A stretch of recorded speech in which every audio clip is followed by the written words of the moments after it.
Good afternoon, ladies and gentlemen, and welcome to another segment of Asaph Cafe. This is part 2 of where we left off. We were on our Chicago Tower set, which represents the daytime. Now we're on what's called Jack's Sunset, which represents the evening, which is perfect because if we're going to do a part 2 of a show, it would make sense that we have a sunset set, and we could pick up where we left off. So that's what we're on, and I am Asaph Adonai, your host, and we're doing a series of one-on-one, just myself and our guest. Yep. On my immediate left, affectionately, our aging rocker Emmett. And I love to introduce you that way, so just so you know, perfect character, perfect name. But yeah, we're on this Jack's Sunset, and we're gonna pick up where we left off about following your dream and following your heart, and some of the other things that we'll talk about that we didn't talk about on part 1. This will be part 2, so you can start us off if you want. Heavenly Father, bless our time together and bless our food in Jesus' name and our soda. Yeah, I'm in agreement with that too. So, want any more of the secret ingredient? Or yes, not? I'll take some more secret ingredient. Why not? Thank you. This is good stuff. I love soda pop. I've loved it since I was a kid. Secret ingredient, yeah. I didn't like Tab, and I still don't know why people liked Tab. Well. Ugh. And Dr. Pepper, no thanks. I'm not a Dr. Well, Pepper. speaking about soda, I'm gonna start playing. I had a tough time with Dr. Pepper when I was a kid, because the bubbles would go up my nose, you know. I just never liked the taste. It tastes too much like cough syrup. Yeah. I don't like the taste of cough syrup. Why would I have it in Dr. Pepper? I've tasted Tab. Ugh. Yeah. I don't even know if they make Tab anymore. I don't know. That's a good question. Do they make Tab anymore? I don't know. I tried it once as a kid. I didn't like it. Same with Dr. Pepper. Ugh. It took me a while to get used to it. Don't they make Dr. Pepper with prune juice? I don't know. Man. Yeah, some people love Dr. Pepper and Tab. I don't know why. Well, I guess everybody's different, you know, whatever works for you. When I was a kid, when I did drink a lot of soda at the time, it was Pepsi for me. Oh, definitely. For me. Same here. Coca-Cola, Pepsi. Yeah. But I always drank more Pepsi than I did Coke at the time. Yeah. When I was a kid. Oh, I think I missed a note there somewhere. It's not like me to do that. Yep. Human error, you know.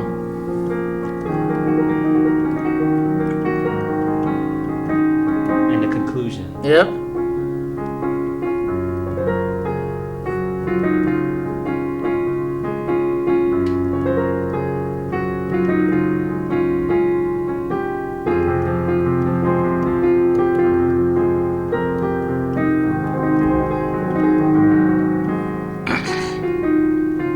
There's my theme song. Yep. This Guy's in Love with You.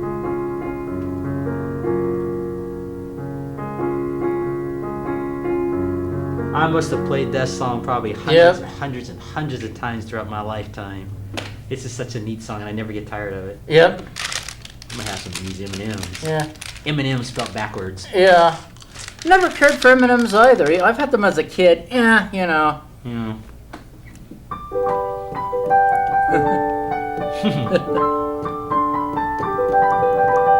Want to splash in a coffee cup and live in a washing machine. Yep.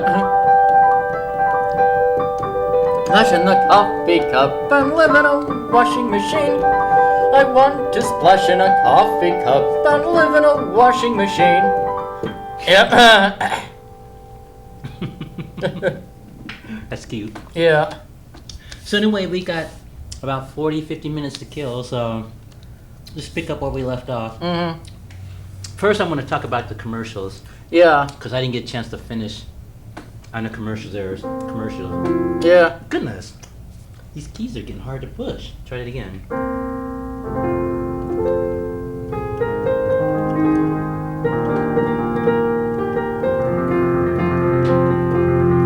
Cat in the Cradle. Oh, yeah, yeah.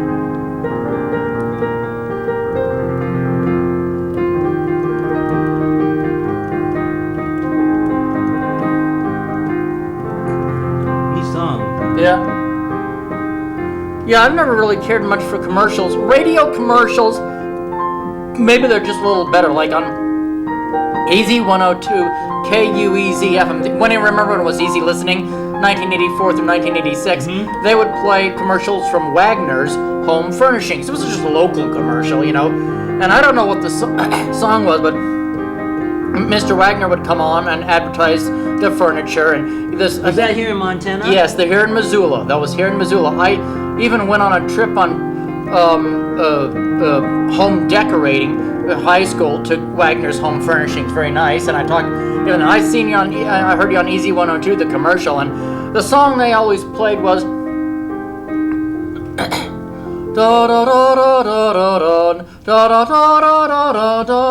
whatever that song.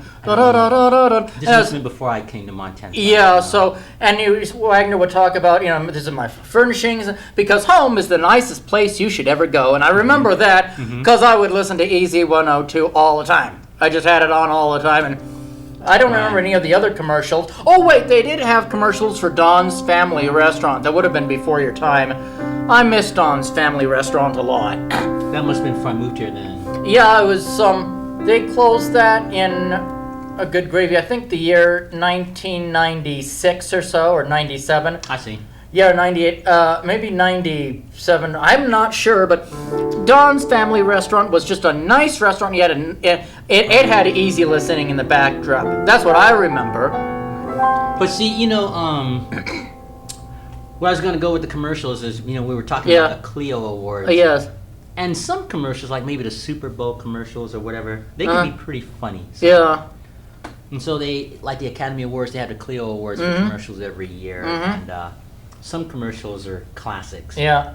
Like one of the commercials I was going to talk about, I did a story just yesterday on Wake Up Missoula. I did a story on a child actor of the 70s named Rodney Allen Rippy. And you probably won't know him. This is before your time. He was probably about 3 or 4 years old at the time in real life.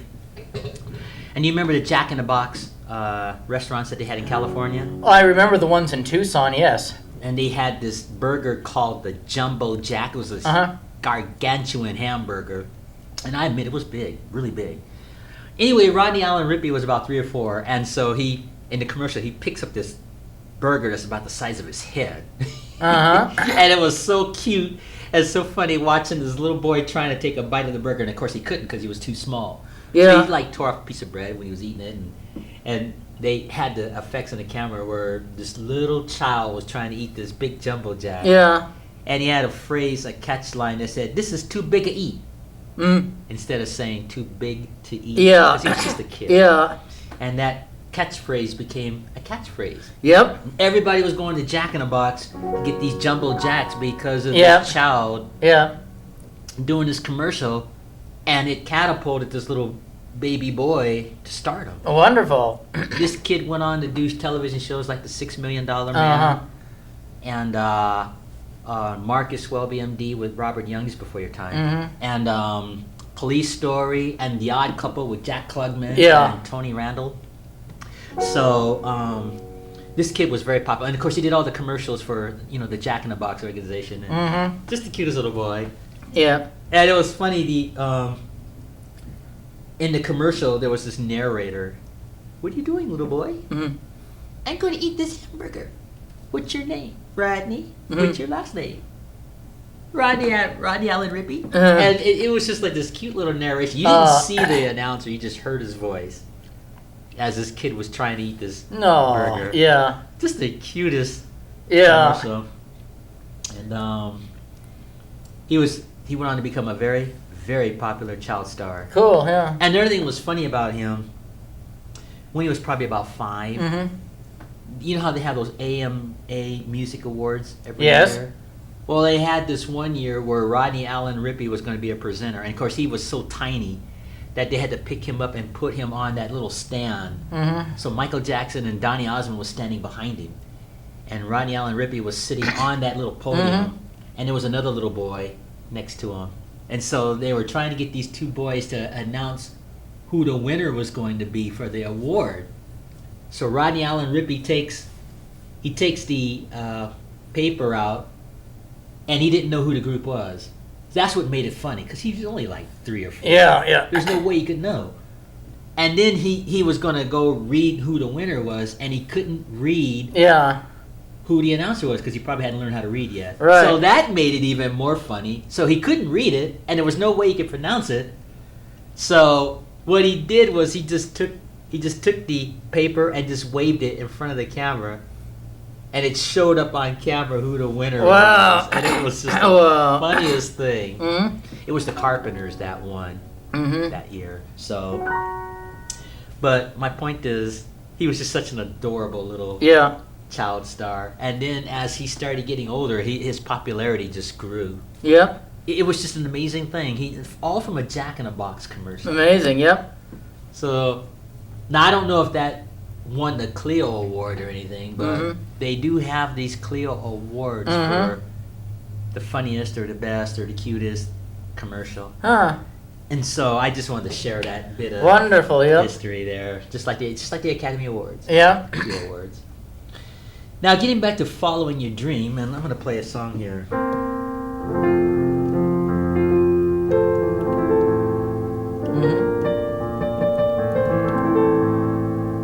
Wonderful World. Yeah.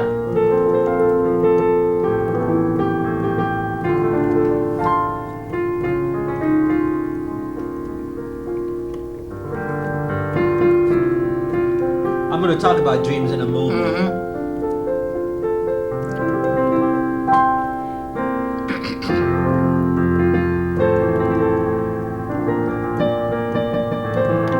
And pretty? Yep.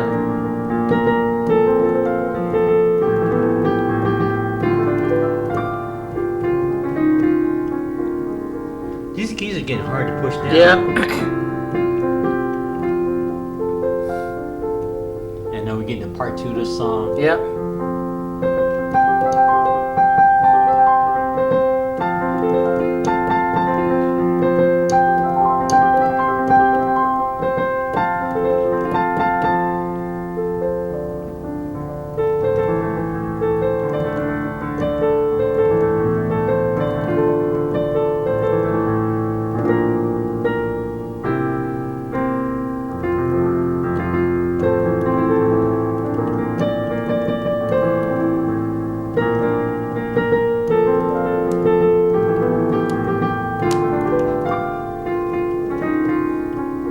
And here's the conclusion. Yep.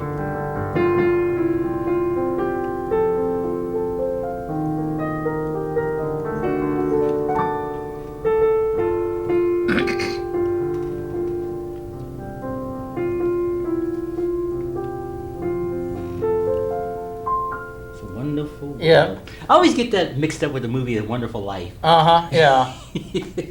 No, it's a wonderful Yep, world. yep. Such smooth Louis Armstrong headed. Yep. I can't pronounce. Yep. I can't imitate him, but wow, what a fun! He was another fun trumpeter. Of the past. Yeah.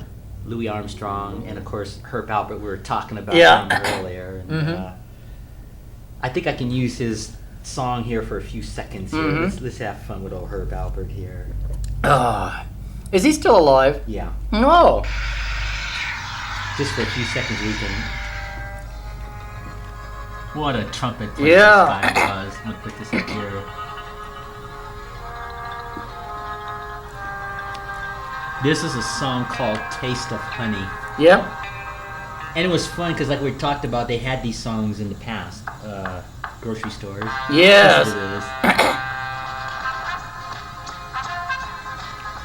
Hello, everyone. It's a wonderful day at Lucky's, a wonderful shopping grocery store center. I hope you're having a wonderful day at Lucky's. We have sandwiches in the deli, 10% off today. Absolutely, come and get some free samples. And of course, in our coffee selection, we get some cans of coffee, Folgers, and it's only $2. Excellent price. And also in our meat department, please check out our meat sales, about 15% off of a great, excellent beef. Have a wonderful day, and thank you for shopping at Lucky's. You do Done. Lucky's proud. Yep, yeah. Remember back then they always used to come on and announce their sales when this was being played, that kind of music. I just loved those. I just loved it because I would be with my grandmother shopping at Lucky's when I was in Tucson, Arizona. Yeah, I don't even know if they have a Lucky's store anymore, but I used to shop at Lucky's too. Yeah, it was a really nice store. I liked it. It was fun, and you're right. They played all that kind of fun music, which they don't do anymore. Yeah, and I wish they would. Yeah, they play all that stuff like that. Our punk rocker on Star Trek. Yeah. I can make an exception with that song. Exactly. But you're right. They played all the easy listening. Yeah. In the stores, and of course, I think they don't do it anymore because they have to keep current. But I enjoyed it. It's like I'll admit you wouldn't play probably classical music in the stores like Bach or Beethoven, but I just like it. Well, okay, maybe not in the store, but like in a hospital or something, you might. Oh yeah. Something like this. Hmm. Isn't that pretty? Yeah, it is.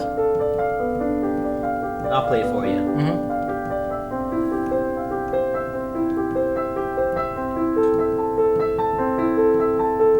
You've heard this song. Oh yes.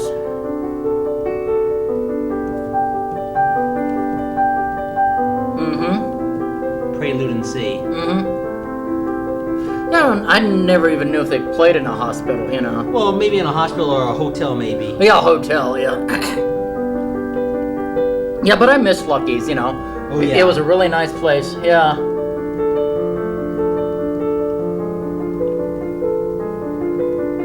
These keys are hard to push down. I'm missing some notes here.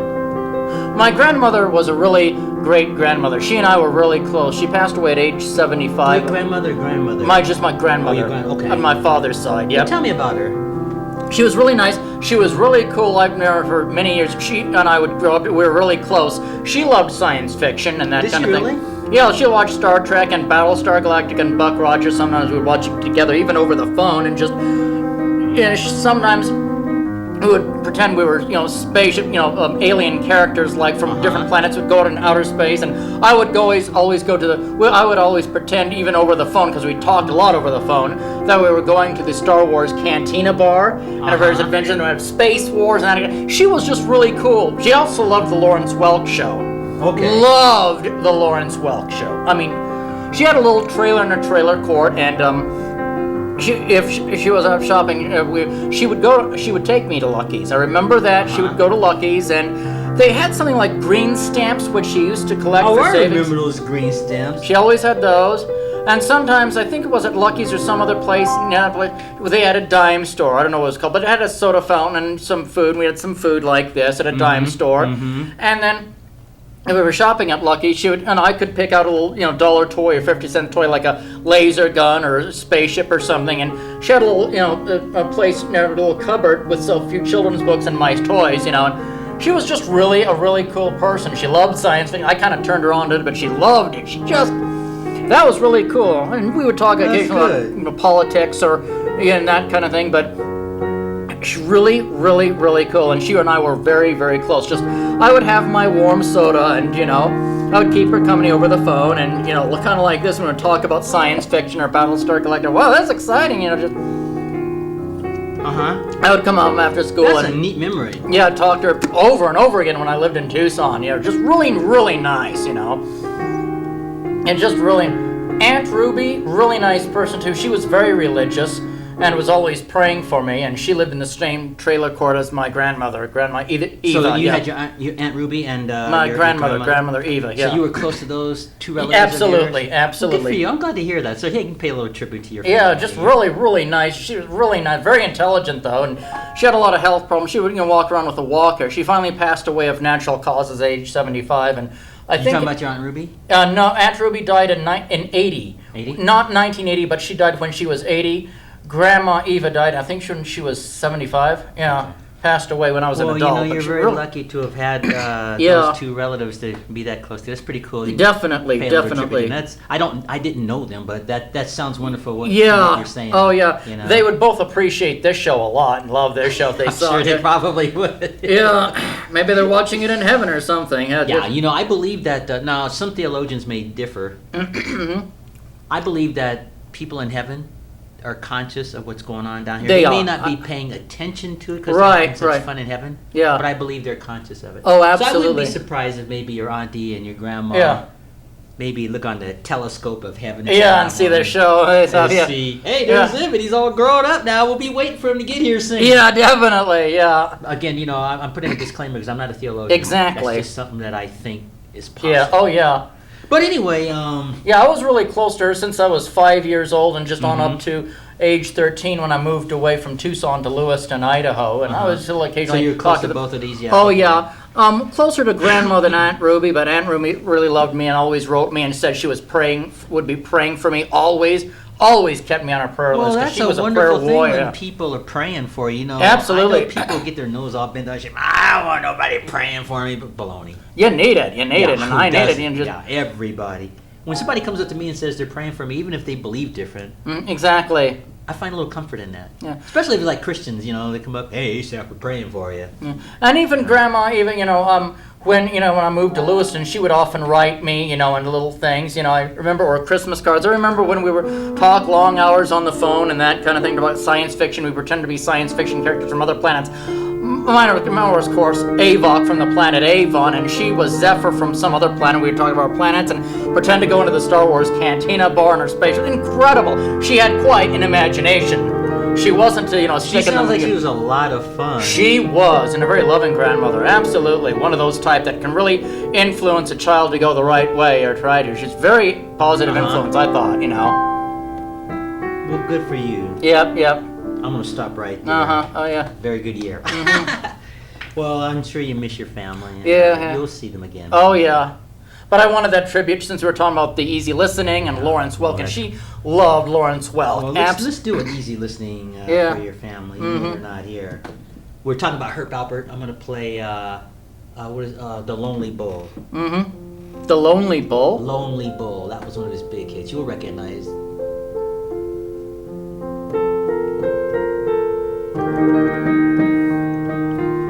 Oh, yes. I've heard this, yes.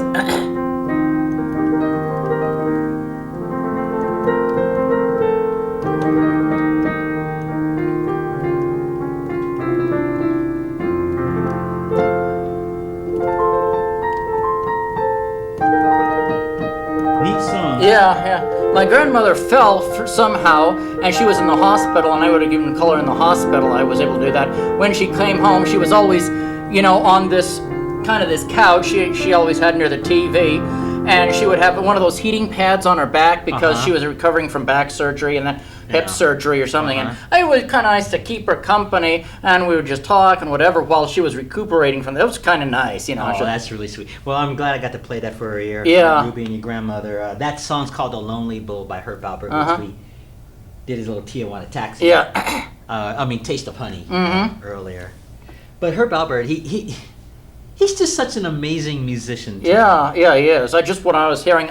And I don't play trumpet. I haven't played trumpet in almost 20 years, but he was just so fun. He left the world some fun, fun music. And I think that's what it's about. Yes. Just if you have talent, you want to share it with folks, go ahead and do that. And this is something Herb Alpert has done. And when he finally retires from playing that horn, which I doubt it, he'll probably play till his lips fall off or he dies. Yeah. Well, his lips won't fall off, but you know what I mean. He's going to play until the end, probably. Yeah. But he's got some pretty cool songs here and stuff like that. So. Yep. Herb Alpert. Yep. So let's see. I wanted to talk about the Clio Awards we did, and you did a little tribute to your family, and now we're going to talk about Follow Your Dreams. Oh, absolutely. Part 2 where we left off. Yeah. But I'm a firm believer in people following their dreams. Oh, absolutely. No matter what it is. If you have a plan for your life or a goal, I'm going to play some chords, or a goal, go ahead and do it. Absolutely. It'd be nice to win the lottery and retire from work altogether. Yeah, but the odds of that happening. I know. What is 20 zillion? Yeah. So there's always some one guy, like some one lone guy, like in Florida somewhere, who wins like $100 million. If you think about that, even if he wins $100 million, he only takes home about probably $30 million. Yeah. By the time they pay taxes and all that. Yeah. Which that's still a lot, but. Yeah. But the odds of winning that, I think you're better off just following your dream. Yeah. If I had $20, $30 million, I know exactly what I would do. So anyway, I wouldn't Let's have to ever worry about working or anything. I'd just be sleeping in and just relaxing and hanging. I'd have a lot better food and drink, a lot better, just the gourmet stuff all the time. So that's what you would do with your fortune. Yep. Sleep it away, huh? Yeah. Oh, well. I'd give some to the church and charities, but a lot of it just have a lot better eating and drinking, just a lot better, and I'd sleep a lot. Yep. You know what I would do if I had that kind of money? What?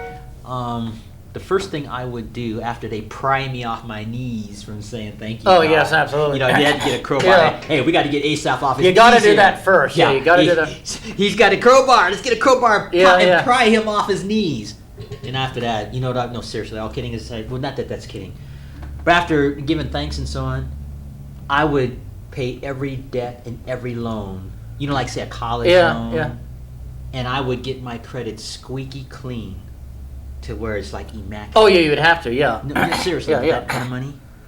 And then I would take small portions and I would open up in 2 accounts, like say a Wells Fargo and then like the First Security that I already had. Uh-huh.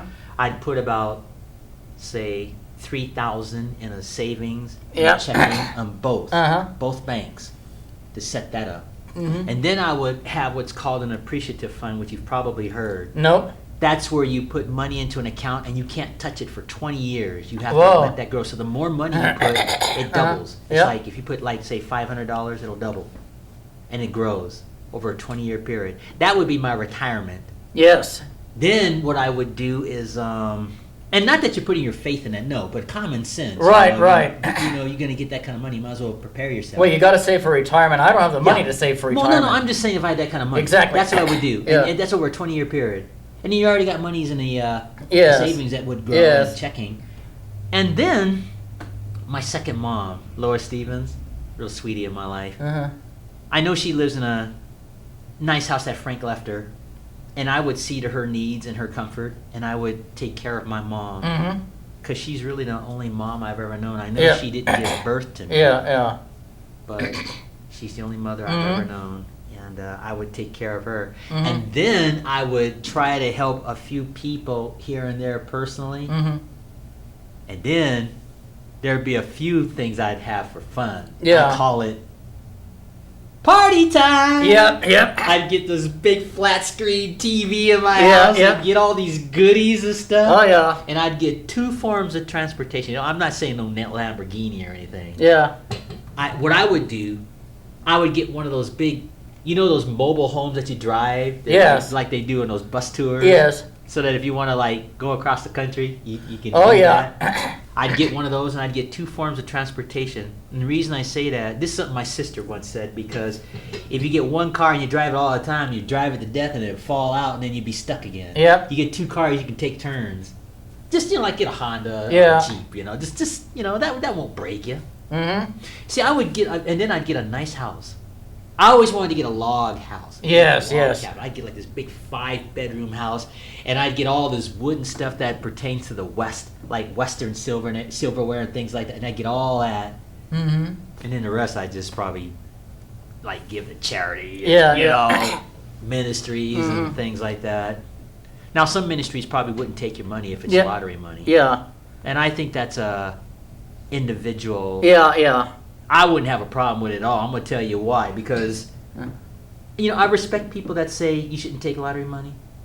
But these are people who probably weren't poor to begin with. Yeah. They probably weren't on food stamps or something. Yeah. And so you get a treat like that. If somebody pounces on you and attacks you, I just think they're on their high horse. I agree. That's just my opinion. Now, I know some people frown on lotteries, and if that's their conviction, fine. I don't have a problem with the lottery. Nor do I. Now, I could see it if you were spending a lot of money Yeah, and not and feeding your kids. exactly. Or you have this outrageous gambling debt. Yeah, that's terrible. Yeah. But I don't think it's wrong to play the lottery at all. No. I know there'll be Christians watching this that will disagree with me, and you know that's their right. But I'm gonna tell you, if I've lucked up and won $20 million, I'm gonna be like, "Thank you, God." Exactly. What can I do to serve? Exactly. And yeah, and I ain't gonna lie, I'm gonna get me some goodies. Oh yeah. Think about it. If you had $20 million, if you spent $500,000 on yourself, you still got $19,500,000. Yes. So I'm gonna get me a flat screen. Oh, absolutely. I'm gonna get that nice house, Yeah. and I'm gonna just do all these nice things. And of course, you want to help people. You see a 90-year-old swindled out of her life savings or Oh, some that's terrible. Yeah. guy in Ghana or something that, Yeah. of course you'd want to help them. Absolutely. And that's what I would do. But to sit there and say I wouldn't get any goodies, Oh, that's yeah. a lie. Yeah, I would. Yeah. I'd give me some goodies. Yeah. If you got $20 million, if I spent $1 million on me, I still got $19 million Exactly. to save the world. Be like that scene on Star Trek. Are you met that lady that biologist? She said to Captain Kirk, "You one of those guys that just teaches whales to retrieve torpedoes or something like that." I can't say what they said on that show. Mm-hmm, yeah. But no, none of that. Yeah. So, but my point is, I would have fun with it. Oh, yeah, definitely. And I don't think it's wrong. I know there'll be people harping and pouncing and making their comments and opinions and probably jealous because they didn't win the lottery. Yeah. You're lucky you win that. You better. Because I'm going to tell you something. Nobody's going to help you if you go broke. Yeah. No. Yeah. I said this story before. When I was in high school, Yeah. there was this lady who was a math teacher that lived across the street from my parents. Her name was Liz. I won't mention her last name. And she came up to me one day and said, "Asaph, you're getting pretty good with that music of yours." I think I was a freshman in high school or a sophomore, one of the two. And she said, "Asaph, if you ever get rich with your music, put that money aside, do good things with it, because if you take your money and you go off saving everybody else Yes. and don't do anything for yourself, when your money's gone, nobody's going to come up to you Exactly. and say, they're not going to come up to you and say, well, we understand Asaph was saving the world. They're going to say, what did you do with the money you had? Yeah. It's like all your good deeds are going to be forgotten. Yes. And I never forgot that. Right. So if I hit the lottery or something and somebody comes up to me and says, and they're jealous because I got all this and they don't, I just say, look, that's your opinion. Yeah. And, that's going to just bounce off like a rhinoceros hide Yeah. and stuff. You can't live your life by people's expectations. No, you can't. And standards. Yeah. But think about it. That Liz has a good point. I could win $20 million, right? Spend the whole $20 million just doing charitable deeds. All that's going to be forgotten once I'm broke. And they're not going to say, oh, you were doing such and such. What'd you do with the money? You squandered it. All the good deeds will be forgotten. That's something that this math teacher taught me in high school that I never forgot. She said, you're going to help people? Fine. You make sure you help yourself and put some stuff aside, because the world is going to forget everything you've ever done. And they're going to attack you for having all that money and all of a sudden you're broke. Yeah. Or a lot of people will attack you if you have a lot of this money. They'll attack you. Really. With these venomous comments Yeah. about why you shouldn't have it. You didn't work for that. I'm like, shut up. Exactly. Shut up. Yeah, exactly. You did work for it in a way. Maybe not by the 9 to 5 standard, but you went out there and put that lottery ticket in and won that thing. Yeah. So, people are going to make their stupid comments, let them. Yeah, exactly. And while they're making their comments, I'm sitting up there living in a nice house. Yeah, exactly. Or like Liberace used to say, when they used to attack him for his shows. How do you feel about that, Mr. Liberace? He says, well, I just take their opinions right to the bank. Yeah. Yeah. So while these people are making their stupid comments, he's up there putting Yeah. his money in the bank. So just food for thought. Exactly. And there's nothing wrong with helping people. But here's where I'm going with this. Motives. If you're going to help someone, do it for all the right reasons. Right. Not to get applause or anything, because I'm going to tell you, that's going to be all forgotten anyway. Yeah. It's like I said, if you had $20 million, you spent the whole $20 million, didn't do anything for yourself, feeding folks and whatever, no one's going to acknowledge Exactly. that. That's human nature. People can be pretty cruel, Yeah. because they have to work that 9 to 5 job, and this guy gets to, like this lady gets to turn letters for a living. Vanna White, talk about Wheel of Fortune. I won't mention this reporter's name, and I won't mention this evangelist's name, but I was listening to this evangelist on the radio. He was talking about this famous reporter. If I mentioned him, you would know him. And this lady's name is Vanna White. And so this famous reporter said, we've all been vanitized when you can see somebody spin letters on a game show. I thought that was very insensitive for this reporter to say that. Yeah. Very, very insensitive. So you see, some people, they may have fun jobs. Like, let's talk about Vanna White on Wheel of Fortune. Yeah, Watch yeah. Wheel of Fortune, that lady, she just turns the letters over. There is not a thing wrong with having a job doing that. Exactly. If you're lucky enough to have that. I say, God bless you. Absolutely. And if people start making comments, well, that's not a real job. She's just spinning letters.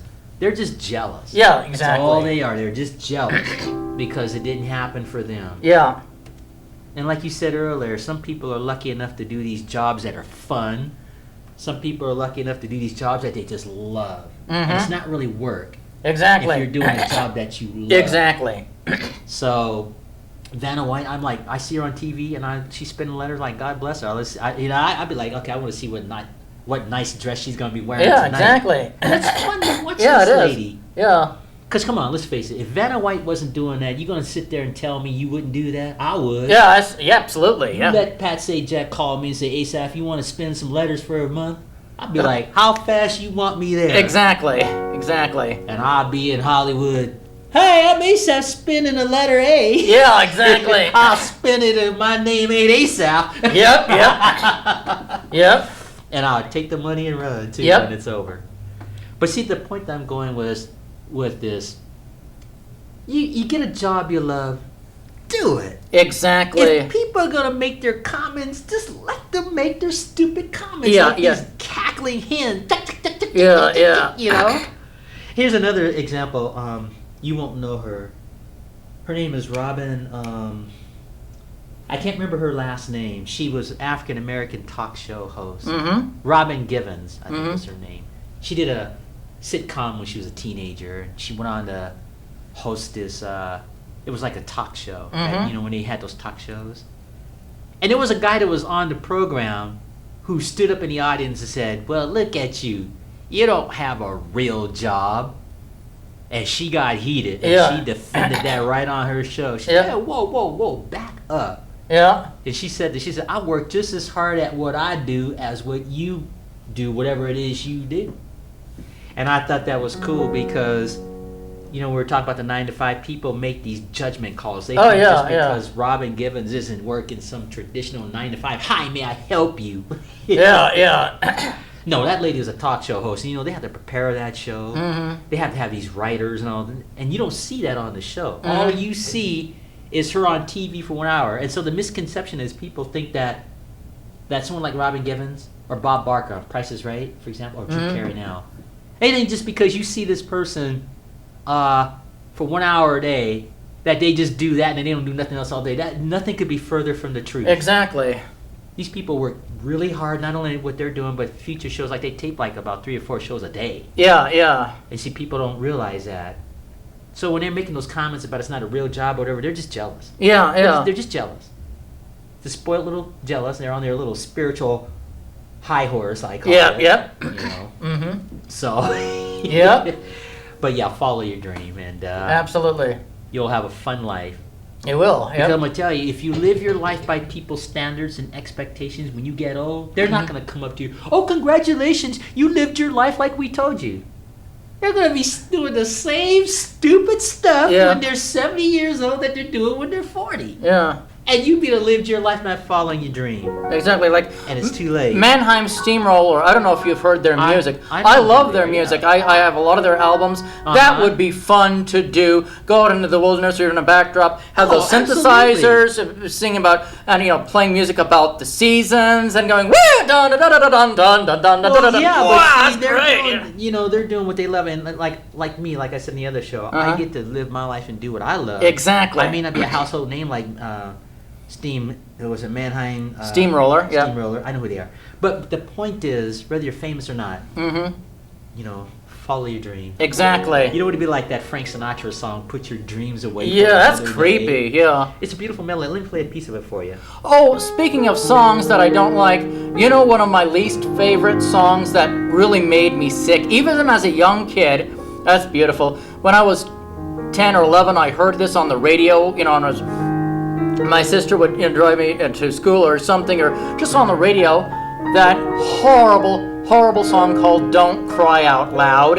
I don't know that song. I can't remember who wrote, "Don't cry out loud, just keep it inside, and learn how to hide your feelings." That's horrible. I don't know that song. But hiding your feelings? Yeah, you never missed it. You didn't miss anything, because that's a horrible message to send in a song. And they were serious.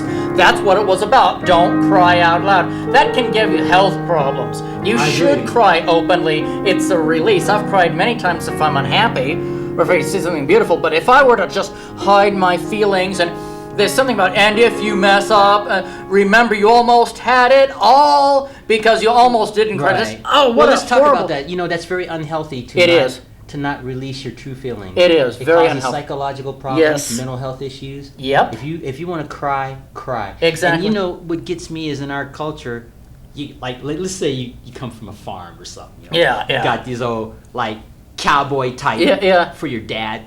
Boy, you fall off that 2,000-pound bull, shake it off, don't cry. Yeah, that's ridiculous. They're teaching their kids not to cry, and then they get all tough, and then they get all... And they grow up crazy. They do, absolutely. Really do. They're just insane. Yeah, Not only psychologically, but just, they don't know how to express their feelings, and then they start dating, and they wonder why they can't get a date. Yeah. I can just go on and on. Don't get me started on it. Even when I was 11 years old, I knew that was an unhealthy song. I just knew that. But it's the same with that other song I just played. Even though it's a beautiful melody, it's a song called Put Your Dreams Away for Another Day. Yeah, don't follow them now. Follow them when you're able to. Well, I say follow your dreams now. No, yeah, that's the point I'm going with that is follow your dream. Yeah. And you know what I don't like? And I've known people have done this. Mm-hmm. These parents, they threaten their kids. Yeah. If you don't do what we say you should do with your life, we're going to kick you out of the house, and you're on your own. Yeah. So the kid freaks out, and he does what mommy and daddy or everybody says instead of what he really wants to do. Parents threaten their kids. Yeah. Because, and I wrote about this in my book, because the parent wants the child to do what they think that child should do, not for the sake of that child, but so that the parents can look good in the eyes of the other moms and dads in the community. Well, what's your kid do? Well, my kid does such and such and such, so that makes them look good, Yeah. So you got a good point.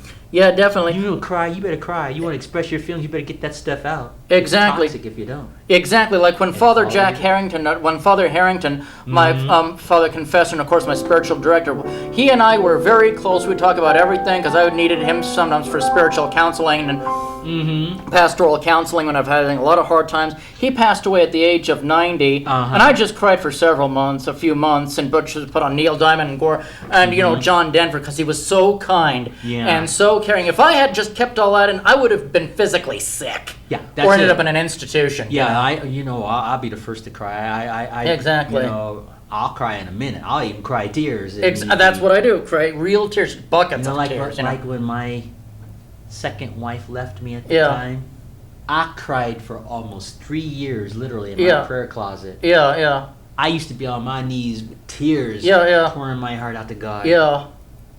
It wasn't the divorce, and you read this in my book. It wasn't the divorce that bothered me. It was the way in which I lost her. That bothered me. So, and I have forgiven that. But the funny thing about forgiveness, people think when you forgive, you just gotta just forget. Exactly. That's crazy. Yeah. That's not what forgiveness is. When a person hurts you, they owe you. Yeah. Now, when you release them from what they owe you for hurting you, yes. that is what forgiveness. When you give up the right to punish, yeah. when you give up the right to strike back, yeah. that is what forgiveness is. Exactly. But it doesn't mean you don't forget. And it doesn't mean you have to be their friends or have them over. No, that's my coffee. point. You don't have to. You don't have to. If somebody has really dogged you, destroyed your family, yeah. you don't have to put yourself in harm's way. Exactly. You can forgive them and not strike back and not punish them. But you don't have to put yourself in harm's way or in the bee's nest, as I call it. Yeah, exactly. And yes, of course, I think you should pursue the legal justice if you're a victim of a crime and have them put in prison for your protection of other people. Yeah, there is a thing called accountability and responsibility. Like if they molested your 5-year-old. Exactly. But I mean, in the normal circumstances, the forgiveness thing, that's what forgiveness is giving up your right to punish what they did to you. Exactly. That's what true forgiveness is. Yeah. And the misconception of forgiveness is people think, okay, you forgive, you just got to forget like it never happened. Exactly. Crazy. Like the Holocaust, for example. Yeah. There's no way on this God-green earth you'd want to forget something like that. Yeah. You don't want history to repeat itself. Yeah. And I know that's a crude analogy, but I'm just saying that exactly. When it comes to forgiveness, the memory is still there. Yeah. Somebody destroys your family and you forgive them, the memory is still there of your destroyed family. Yeah. So That's what forgiveness is. Mm-hmm. I like what, you won't know him. There's a famous preacher in Chicago named James McDonald. Don't know him. Well, I don't think you would know. Yeah. I don't know how well known he is. But he was talking about forgiveness, and here's how he worded it. Is releasing a person from the obligation that resulted when they injured you. Mm-hmm. Let me say that again. Releasing a person from the obligation that resulted when they injured you. Mm-hmm. That's a beautiful depiction of forgiveness. In other words, you're giving up the right to punish. You're giving up the right to strike back. Mm-hmm. Now, I'm not talking about the legal justice system, Yeah. like in certain cases. Exactly. Like, say that John Benet Ramsey case. You know, they brought that up on TV just last night. Didn't know that, yeah. Can you believe it's been 20 years Whoa, yeah. since that girl child has been murdered? Yeah. And they think that justice is finally going to prevail Mm-hmm. after 20 years snuffing out the life of this child. Mm-hmm. And I'm not going to cast stones about family. Where I'm not interested in that. I'm just talking about the wheels of justice. Sometimes they grind very slow. It's amazing. 20 years. But yeah, you can give justice sometimes, or there can be accountability. You can still forgive a person, but sometimes in certain circumstances, there's facing the consequences of your actions. Yep. That doesn't mean you're not forgiving them. Right. So, those are all factors in the forgiveness thing. But normal forgiveness is just not punishing. Right, yourself, right. Not retaliating. Yeah. And like I said, the misconception is people think you gotta just forget this. Yeah. Kumbaya, gotta. No. Yeah, no, yeah. Because there are people who have done things to me in my lifetime that I would not want to go back, Oh, absolutely. have them in my life and do the same Absolutely. thing again. Yeah. For your own Stuff safety, like you got to that. stay away from Yeah, them. You your can't- emotional health and your emotional safety. Oh, yeah. Yeah, goodness. Oh, no.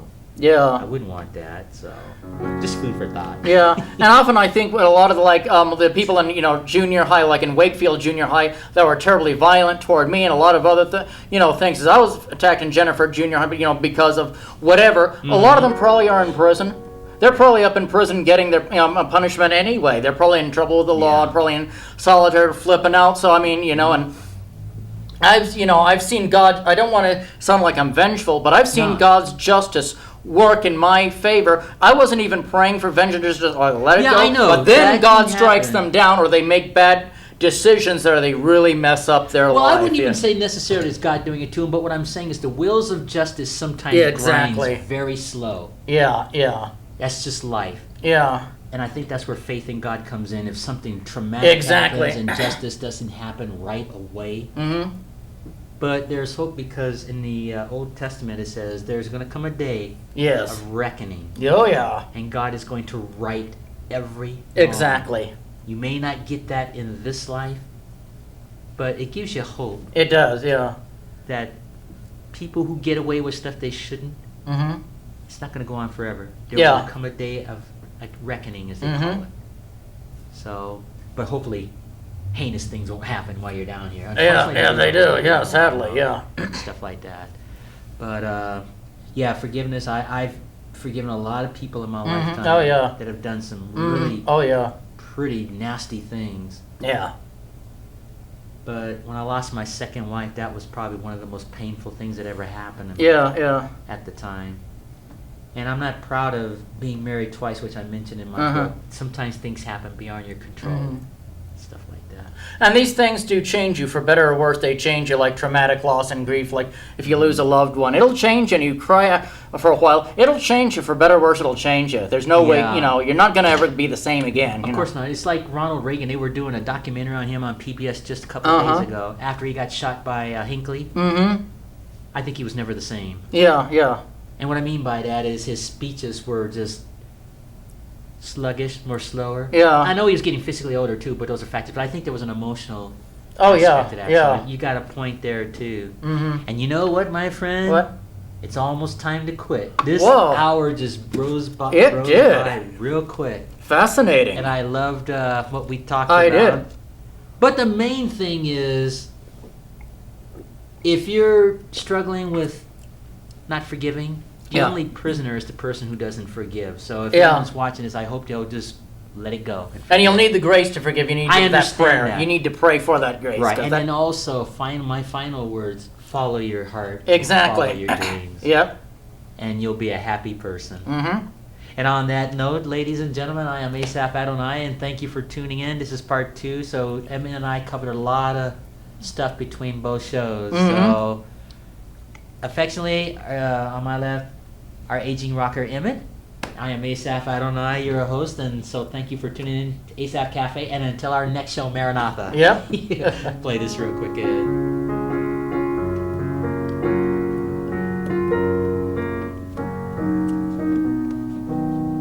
Make yourself at home and I'll shut everything down. We finished the cola. Oh, yes. It was delicious.